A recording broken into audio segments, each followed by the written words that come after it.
सदस्यहरू, अब शून्य समयको कार्यक्रम प्रारम्भ हुन्छ। शून्य समयमा बोल्न चाहनुहुने मान्य सदस्यहरूको लागि 1 मिनेटको समय निर्धारण गरिएको छ। सर्वप्रथम माननीय सदस्य अच्युत प्रसाद मैनाली।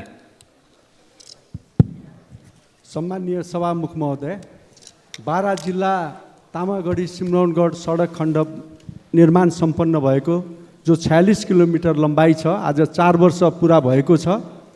त्यसमा 30 किलोमिटरमा बसोबास, घर बसोबास र खेतीयोग्य जमिन दुवै साइडको 15-15 मिटर जमिनलाई अधिग्रहण गरेर 1444 किता काठ समेत सम्पन्न भइसकेको छ र 2 अर्ब 97 करोड रुपियाँ जनताले पाउनुपर्ने रकम आजसम्म पाउन सकेका छैनन्। 29 दिनदेखि माइतीघर मण्डलामा उहाँहरू अनसन बस्नुभएको छ, धरनामा बस्नुभएको छ। कतै सुनवाई हुन सकेको छैन। भौतिक मन्त्रालय, अर्थ मन्त्रालय म आफै पनि पटक पटक पुगेँ। उहाँहरू नाजवाफ हुनुहुन्छ। दिन्न पनि भन्नुहुन्न, दिन्छु पनि भन्नुहुन्न। जनताको जमिन किताकाट गरेर आज रोक्का गरिसकिएको अवस्था छ। सरकारले या त भन्नु पर्यो म तिर्न सक्दिनँ भनेर त्यो माननीय सदस्य अजय कुमार चौरसिया। सम्माननीय सभामुख महोदय, चारवाकको दर्शनले के भन्छ भने यावत् जीवेत सुखम जीवेत ऋणम कृत्वा घृतम पिबेत भस्मीभूतस्य देहस्य पुनरागमनम कुतः। मान्छे फर्केर आउँदैन, ऋण लिएर पनि सुख गर्नुपर्छ भन्ने भन्छ। तर आज के त्यस्तो अवस्था छ? आज त्यस्तो अवस्था छैन। बैंकबाट व्यक्तिले ऋण लियो भने बैंकले छाला छिलेर पनि पैसा असुल गर्छ। बालबच्चासँग धन सम्पत्ति निलाम गरेर असुल गर्छ र राष्ट्रले ऋण लियो भने राष्ट्रसँग पनि असुल गर्छ। आज सरकार BRI प्रोजेक्ट अगाडि बढाउने तर्खरमा छ र यो प्रोजेक्टमा स्पष्ट हाम्रो धारणा के छ भने अब नेपालले पुनः ऋण लिनु हुँदैन। पोखरा एयरपोर्ट, भैरवा एयरपोर्ट लगायतका अन्य ठुला ठुला प्रोजेक्टहरूमा जुन ऋण लिएको छ त्यही तिर्न सक्ने अवस्था देशको छैन। र फेरि माननीय सदस्य अनिसा नेपाली।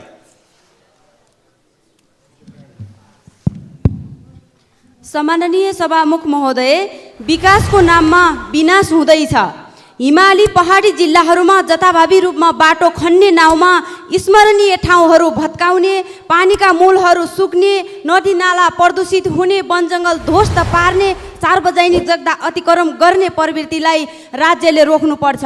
सभामुख महोदय, वैज्ञानिक बस्ती विकास, भूप्रयोग र वातावरण संरक्षण गर्नको लागि अव्यवस्थित बस्ती नागरिकलाई व्यवस्थित ठाउँमा राख्न र वातावरण ह्रासले अर्थतन्त्रको उद्वेलन साथै कृषि, पर्यटन, उद्योग धन्दाको विकासमा आम नागरिकको स्वास्थ्य, शिक्षा लगायत धेरै कुरामा असर परेको छ। त्यसैले दिगो सन्तुलित र वातावरण तयार गरी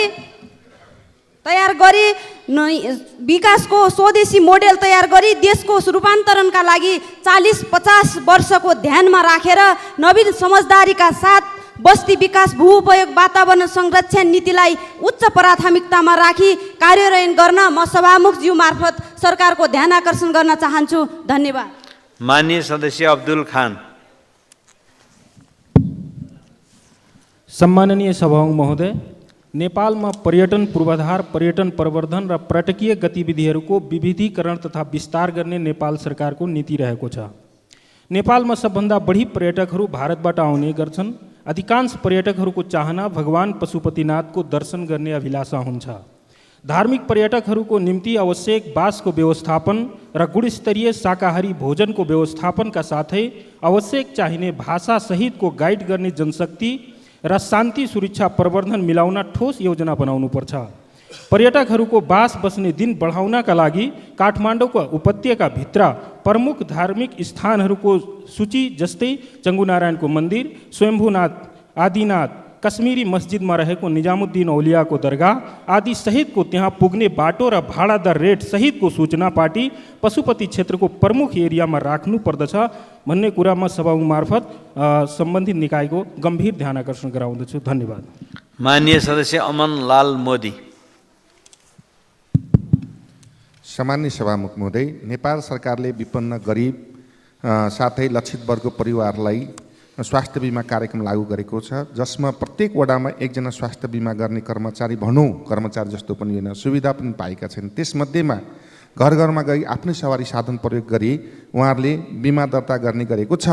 ती दर्ता गर्ने सहयोगीलाई पहिले चाहिँ 1% आयकर लाग्थ्यो भने अहिले 15% आयकर लागू गरिदिएको छ, जो उनीहरू कुनै किसिमको सुविधा नपाएको कारणले 15% करलाई हटाई आयकरलाई हटाई 1% लागू गरिदिनको निम्ति विशेष अनुरोध गर्न चाहन्छु। साथै स्वास्थ्य बिमा कार्यक्रम अन्तर्गत लक्षित वर्गको प्रिमियम 3 वर्षदेखि सरकारले तिरेको छैन, तसर्थ स्वास्थ्य बिमा बोर्डलाई तुरन्त त्यो रकम दिनको निम्ति विशेष अनुरोध। साथै अर्को एउटा महत्त्व, सामाजिक सुरक्षा भत्ताको लागि राष्ट्रिय परिचय पत्र अनिवार्य गरेको छ। कि त घर घरमा पुर्याइदिने व्यवस्था गर्नुपर्ने पर्यो, या त वृद्ध या ज्येष्ठ नागरिक या अपाङ्गता भएका व्यक्तिहरू जो पहाड र हिमालमा जानै सक्दैन सरकारी कार्यालयमा, ती मान्छेहरूलाई घर घरमा चाहिँ राष्ट्रिय परिचय। माननीय सदस्य अमरबहादुर थापा। सम्माननीय सभामुख महोदय, गत वर्ष जाजरकोटमा गएको भूकम्पबाट प्रभावित जनताहरूलाई अहिलेसम्म पनि त्यसको व्यवस्थापन गर्न सकिएको छैन, गरेको छैन सरकारले, र तत्काल कठै भन्ने मात्रै काम हुने भयो र त्यसको मलमपट्टी गर्ने काम भइरहेको छैन। र त्यही भूकम्पले प्रभावित जाजरकोट, बारेकोट र जाने नौमुले र भगवती माई जाने वरि र परि ठाउँ हुनाले त्यसका प्रकम्पले दैलेखको जाने 2टा पालिका विशेष प्रभावित भएका थिए। त्यो प्रभावित गाउँपालिकाहरूलाई अहिलेसम्म सरकारले लिस्ट तलबाट पठाइएको छ, त्यसको जाने के हो भन्ने कुराको पहिचान गरेको छैन र अन्य छिमेकी जिल्लाहरूमा त्यो व्यवस्थापन गरेको छ भने दैलेख जिल्लामा प्रभाव जाने सबैमा पर्यो, तर विशेष गरेर जनता जाने सडकमा बस्नुपर्ने कारण आवश्यक पर्ने अवस्था सिर्जना दैलेखमा पनि भएको थियो। त्यसको लागि सरकारको ध्यान आकर्षण गराउन चाहन्छु। र माननीय सदस्य अमरबहादुर रायमाझी। सम्मान्य सभामुख महोदय, राष्ट्रिय परिचय पत्र तथा पञ्जीकरण विभागद्वारा सबै नेपालीलाई फोटोसहितको कार्ड प्रयोग गर्नु अनिवार्य व्यवस्था गरिएको छ र 28 जिल्लामा यो कार्यक्रम सुरु भएको छ। नागरिकता ऐनको दफा 7 को कमा गैर आवश्यक नेपालीले नागरिकता लिने व्यवस्था गरिएको छ।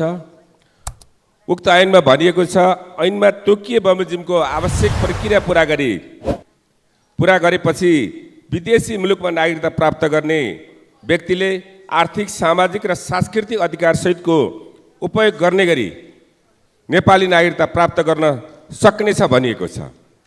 अहिले राष्ट्रिय परिचय पत्रको फोटो खिचिरहँदाखेरि गैर आवश्यक नेपालीहरूले यो फोटो खिच्ने अवसर प्राप्त गर्नुभएको छैन। उहाँहरूलाई अब यो आर्थिक, सामाजिक र सांस्कृतिक अधिकार उपयोग गर्नको निम्ति नेसनल आइडी कार्ड आवश्यक पर्ने हो कि नपर्ने, यो कुनै पनि व्यवस्था नभएको हुँदा उहाँहरूले माननीय सदस्य अर्जुन नरसिंह केसी।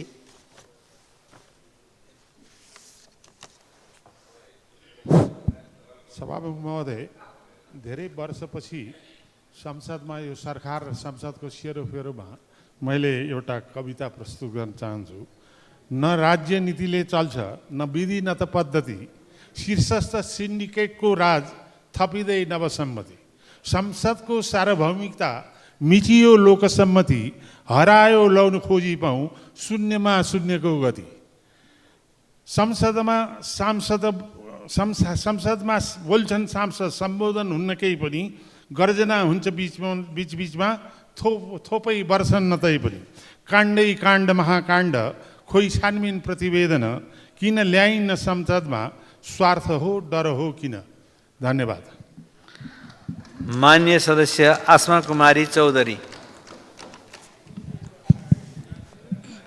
सम्माननीय सभामुख महोदय, नेपाल कृषि प्रधान देश हो तर आज खेती योग्य जमिन दिनहुँ हुने अव्यवस्थित पलिटनले गर्दा विनाश हुँदै गइरहेको छ।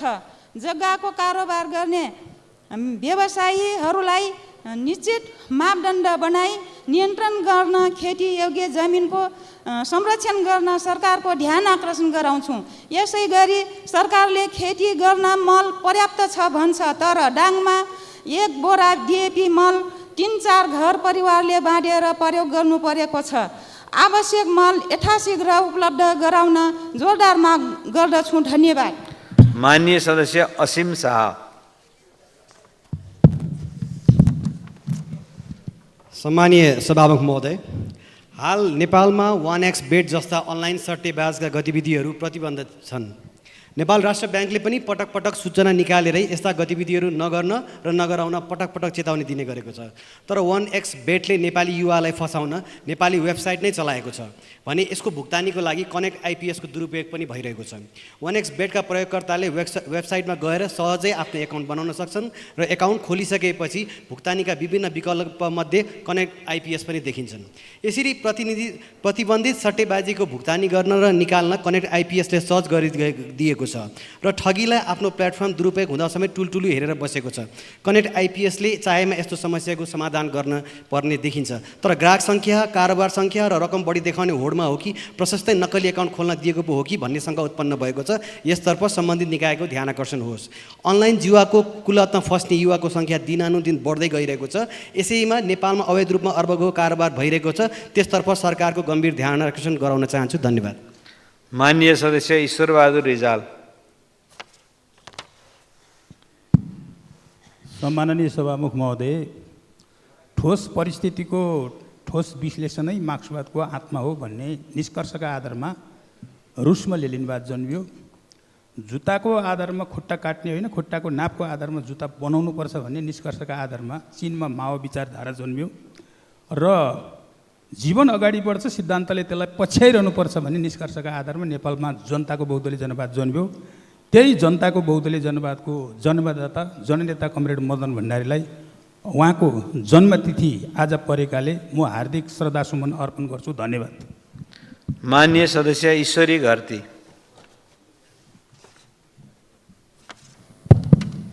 सम्मान्य सभामुख महोदय, आज जननेता स्वर्गीय मदन भण्डारीको 73औं जन्म जयन्तीको सन्दर्भमा उहाँप्रति भावपूर्ण श्रद्धाञ्जली अर्पण गर्दछु। सभामुख महोदय, भोलि असार 15 गते राष्ट्रिय धान दिवस। चालु आबको 11 महिनामा नेपालले 20 अर्ब बराबरको धान, चामल र धानको बिउ आयात गरेको छ। एक दिन खेतमा तमासा देखाएर मात्र उपलब्धि हुँदैन।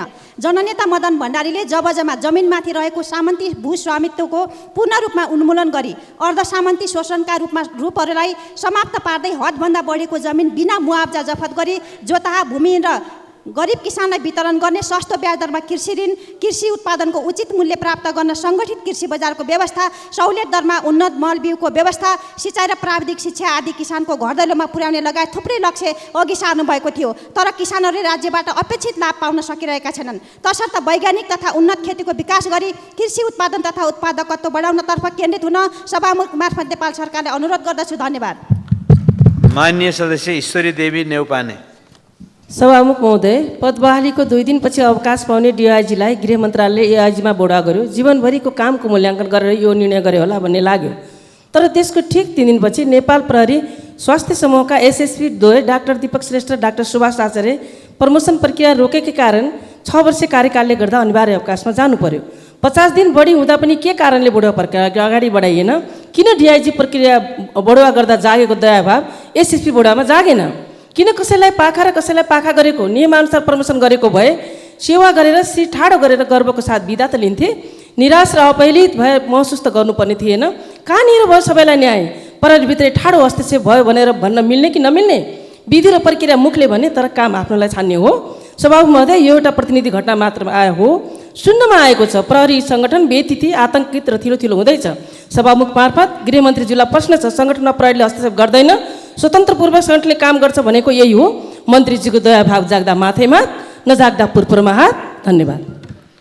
माननीय सदस्य उदय शमशेर जवरा। सभामुख महोदय, काठमाडौँ निजगढ जोड्ने फास्ट ट्र्याक बाटोमा तीव्र गतिमा अहिले काम भइरहेको छ। तर 0 पोइन्ट खोकनामा राखिएको छ। खोकनामा धेरै समयदेखि त्यहाँ विवाद आएको छ। खोकनाका नागरिकहरूले 0 पोइन्ट त्यहाँ राख्नु हुँदैन भनेर माग गरिरहेको छ। ललितपुर महानगरपालिकाले पनि महानगरभित्र 0 पोइन्ट राख्न आवश्यक छैन भन्ने किसिमको पत्र गृह मन्त्रालयमा पठाइसकेको छ र गोदावरी नगरपालिका वडा नम्बर 8 डुकुछापका नागरिकहरूले आवश्यक परे भने 0 पोइन्ट डुकुछापमा राखे हुन्छ भन्ने किसिमको माग गर्दै आएको छ। अहिले कार्यदल पनि बनेर रिपोर्टहरू रक्षा मन्त्रालयले एउटा रिपोर्ट बनाउन 0 पोइन्टको बारे रिपोर्ट बनाउन एउटा कार्यदल गठन गरेको छ। त्यसको परिस्थिति के छ भन्ने जानकारी सरकारले जानकारी गराइदिन म माग गर्न चाहन्छु। धन्यवाद। जय नेपाल। माननीय सदस्य उमरावती देवी।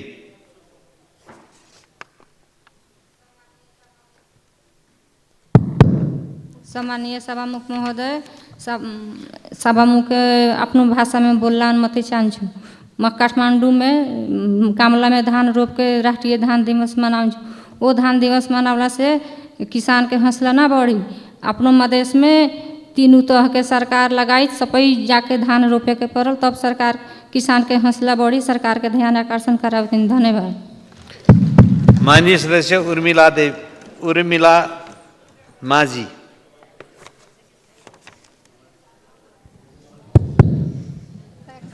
सम्माननीय सभामुख महोदय, रोग, युद्ध, दुर्घटना, विपद, वंशाणु र जन्मजातै अपाङ्गता भएका व्यक्तिहरूको सङ्ख्या नेपालमा धेरै नै छ। उहाँहरूको अवस्था निकै नै कष्टपूर्ण अवस्थामा छ।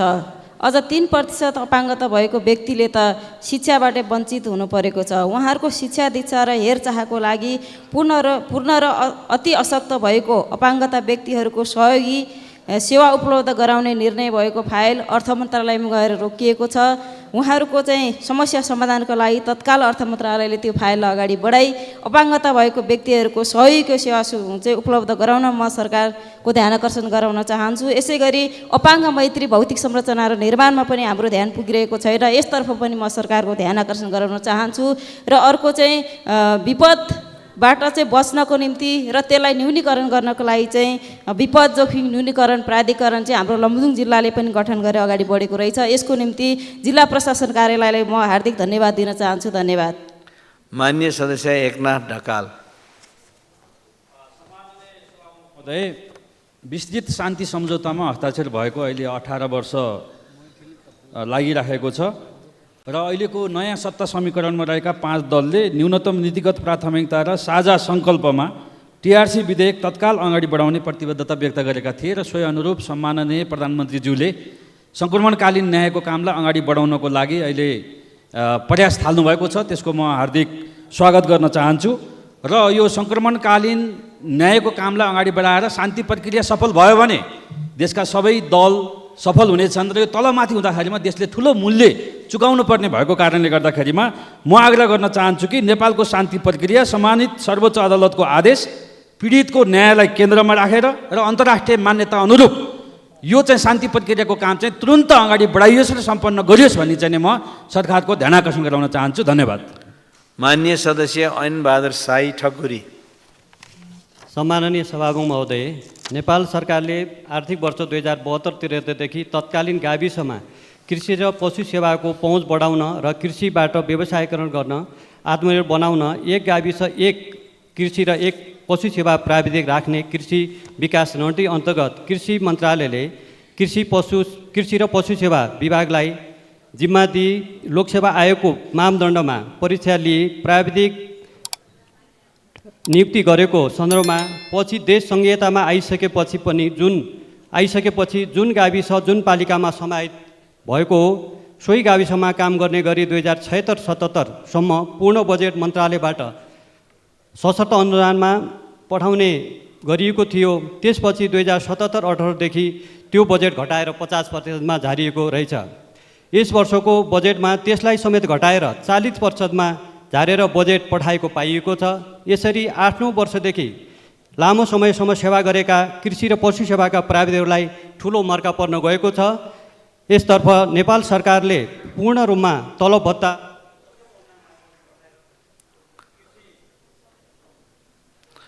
माननीय सदस्य कुसुम देवी थापा। सम्मानीय सभामुख महोदय, हिजो मात्र यासीको नतिजा प्रकाशित भएको छ। उत्तीर्ण हुने सम्पूर्ण भाइ बहिनीहरूलाई बधाई दिन चाहन्छु। ताप्लेजुङको 68 विद्यालयमध्ये 23 विद्यालय नील बने। त्यस्तै मेरो रुकुम पूर्व जिल्लाबाट 27% मात्रै पास हुन सफल भएका छन्। देशको आर्थिक विकास भनेको मानव संसाधनलाई सबल सक्षम बनाउनु पनि हो। मानव संसाधनलाई सबल सक्षम बनाउने भनेको शिक्षाले नै हो। त्यसैले हाम्रो सरकारले प्रतिबद्धता 20% गर्छ, तर शिक्षामा जम्मा 10-11% मात्रै लगानी गर्छ।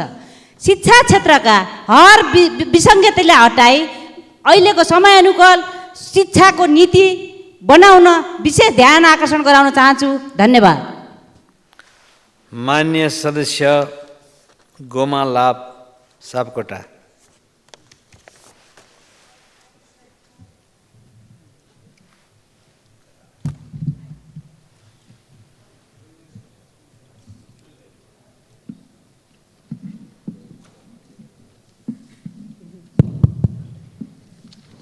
सम्माननीय सभामुख महोदय, हिजो मात्रै प्रकाशित भएको एसई परीक्षामा उत्तीर्ण हुने सम्पूर्ण हाम्रा विद्यार्थी भाइ बहिनीहरूलाई धेरै धेरै बधाई तथा उज्जवल भविष्य र उत्तर प्रगतिको लागि हार्दिक शुभकामना दिन चाहन्छु। त्यसै गरी देशका विभिन्न जिल्लाहरूमा बाढी पहिरो र चट्याङमा परि आफ्नो ज्यान गुमाउन भएका सम्पूर्ण आमा बुबा दाजुभाइ तथा दिदीबहिनीहरूप्रति हार्दिक श्रद्धाञ्जली व्यक्त गर्न चाहन्छु। साथै उहाँहरूका परिवार र शोकाकुल परिवार र आफन्तप्रति गहिरो संवेदना व्यक्त गर्दै सरकारद्वारा उहाँहरूलाई छिटोभन्दा छिटो राहत सामग्री क्षतिपूर्ति पठाइयोस् भन्ने म सभामुख महोदय मार्फत सरकारको गम्भीर ध्यान आकर्षण गराउन चाहन्छु। धन्यवाद। माननीय सदस्य गङ्गाराम चौधरी। सम्माननीय सभामुख महोदय, यस वर्षको मनसुन सुरु भई बाढी पहिरोले अधिकांश धनजनको क्षति भइसक्यो। मृतक प्रति हार्दिक श्रद्धाञ्जलीका साथ मृतक परिवारप्रति संवेदना प्रकट गर्न चाहन्छौँ। तर यस विषयमा सरकार मौन छ। यस्तो बाढीको समयमा झन् कैलाली जिल्ला भदनी नगरपालिकाभित्र रहेका सुरक्षित घर तहरा बनाई बसेका बस्तीलाई उठाउनु प्रति जिल्ला वन डिभिजन कार्यालयप्रति खेद प्रकट गर्न चाहन्छौँ। बस्ती उठाउनै पर्ने भए वर्षापछि उठाउँदा उचित हुने थियो। सभामुख महोदय, अर्को विषय, जन्मजात तथा घटनामा अपाङ्गता भएको व्यक्ति र माओवादी द्वन्द्वकालमा द्वन्द्व पीडितबाट अपाङ्गता भएको व्यक्तिहरूमा किन भेदभाव? कसैलाई मासिक भत्ता 25,000 र कसैलाई 4,000 मात्र? वास्तविक पीडितले यो विभेद भएन र? सम्मान्य सभामुखज्यू, अपाङ्गतालाई पनि राजनीतिक पहुँचको आधारमा विभेद किन? सम्मान्य प्रधानमन्त्रीज्यूलाई मेरो प्रश्न। धन्यवाद। मान्य सदस्य चन्दा कार्की भण्डारी। सम्मान्य सभामुख महोदय, नेपालमा हरेक वर्ष विपदजन्य घटनाबाट ठुलो जनधनको क्षति हुँदै आएको छ। 2072 सालमा गएको भुइँचालोले अझै हामीलाई झस्काइरहेको छ। जाजरकोटमा भूकम्प गएको 8 महिनापछि पनि 1500 परिवार अझ त्रिपालमुनि छन्। हालैको भारी वर्षाले 151 विपदजन्य घटनामा 32 जनाको मृत्यु भइसकेको र करोडौँ सम्पत्ति नष्ट भएको छ। नागरिकको जीवधनको रक्षा राज्यले नै गर्नुपर्छ। तसर्थ यस्ता विपदको जोखिम न्यूनीकरण गर्न विपदको पूर्वानुमान र पूर्व तयारीको सूचना प्रवाह गर्ने प्रणालीलाई प्रभावकारी बनाऊ। तिनै तहका सरकारले आपसी समन्वयमा आपतकालीन योजना बनाई उद्धार, राहत र पुनर्स्थापनाका तालिम र ड्रिलहरू गर्ने कार्यक्रम सञ्चालन गरौँ। उद्धार कार्यमा सेनालाई प्राथमिक र सशस्त्र प्रहरी तथा नेपाल प्रहरीलाई सहायक उद्धारकर्ताको रूपमा प्रयोग गर्न, राहत वितरणमा एकद्वार प्रणाली अपनाउन र पुनर्स्थापना कार्यमा छिटै निर्माण गर्न मिल्ने पूर्वनिर्मित घरहरूको अब व्यवस्था गर्न सरकारले काम गरोस्। हाल राज्यमा 8,000 टन मात्रै खाद्यान्न मौजदात रहेकोमा आपतकालीन उपकरण, औषधि, खाद्यान्न जस्ता। माननीय सदस्य डाक्टर चन्द्रकान्त भण्डारी। सम्माननीय सभामुख महोदय, बाढी पहिरोले नेपालीहरूलाई त्रासित र चिन्तित तुल्याएको छ। त्यसै गरी हिजो एसिएको नतिजाले नेपालीहरूको अर्कोतिर मन खिन्न गरेको छ। भलै सफलता हासिल गर्ने विद्यार्थीहरू, अभिभावक, शिक्षकहरूलाई म बधाई दिन चाहन्छु। मेरो जिल्लाबाट माविबाट, अनिसा विकाले गुल्मी प्रथम पनि भएकी छिन्, उहाँलाई पनि बधाई दिन चाहन्छु। 21औं शताब्दीमा प्रविधिको युगमा 52% विद्यार्थीहरू असफल हुनु भनेको यो विकासको सूचकको अत्यन्तै ठुलो नेगेटिभ र नेतृत्वको ठुलो असफलता हो। शिक्षामा हामीले फरक तरिकाले सोध्नुपर्ने अवस्था आएको छ। के 52% विद्यार्थीहरूलाई यत्रो समयको महत्त्व भएको बेलामा के गर्ने? अब उनीहरूलाई हामीले विभिन्न ट्रेनिङ दिनुपर्ने अवस्था, सरकारले सोध्नुपर्ने अवस्था आयो। त्यसकारण हामी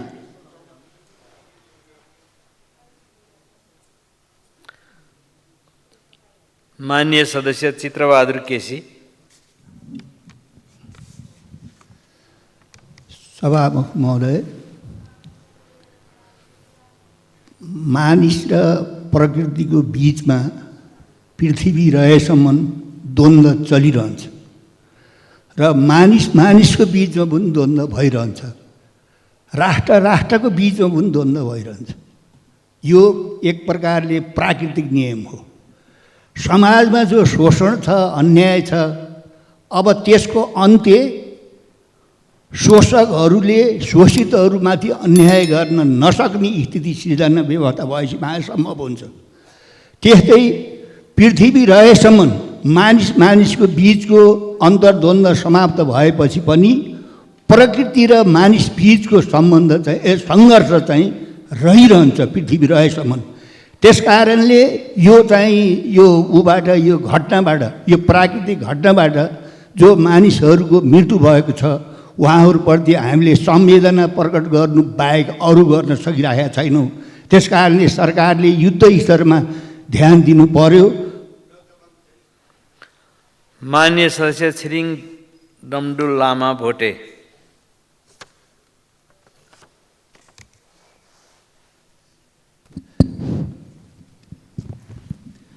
सभामुख महोदय, हुम्ला जिल्लाको मावि र सम्पूर्ण विद्यालयहरूमा पर्याप्त शिक्षकको दरबन्दी नभएको हुनाले त्यहाँको पठन पाठन निकै समस्या भएको हालैको नतिजाले पनि स्पष्ट पारेको छ।